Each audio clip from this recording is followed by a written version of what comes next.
अगर आप भी चाहते हैं कि भोजपुरी हिट सॉन्ग सबसे पहले आप तक पहुंचे, तो आकर्षण फिल्म चैनल को जरूर सब्सक्राइब करें और साथ में बेल आइकन को दबाना ना भूलें।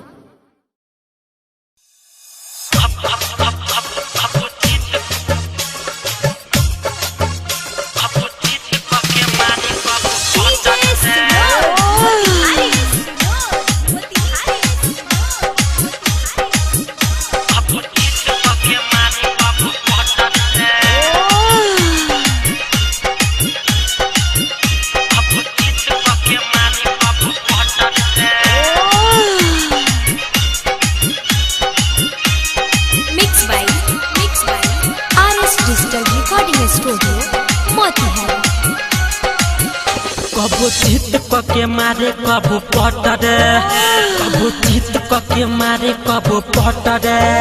पहले खोल देला नथुनी के नटरे, पहले खोल देला नथुनी के नटरे। कबो चित के मारे कबो पटरे, कबो चित के मारे कबो पटरे।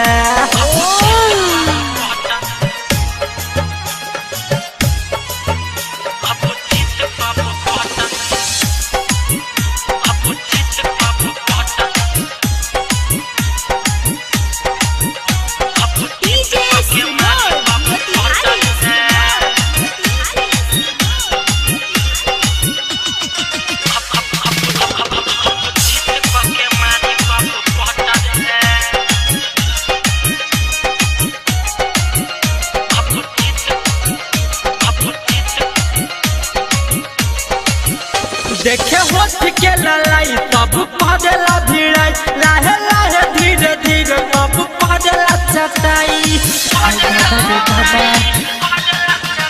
देखे होठ के ललाई तब पड़ेला भिड़ाई, लाहे लाहे धीरे धीरे तब पड़ेला चटाई।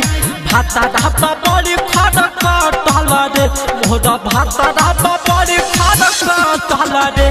कबो चित के मारे कबो पटरे, कबो चित के मारे कबो पटरे।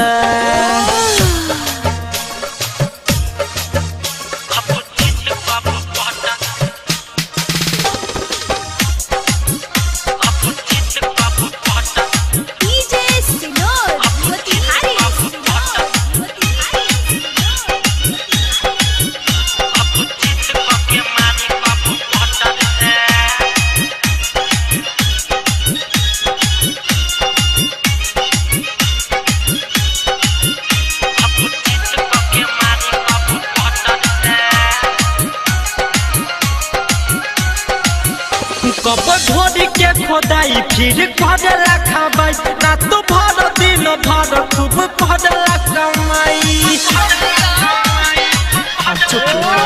कबो ढोरी के खोदाई फिर करेला खबाई, रात भर दिन भर खूब करेला कमाई।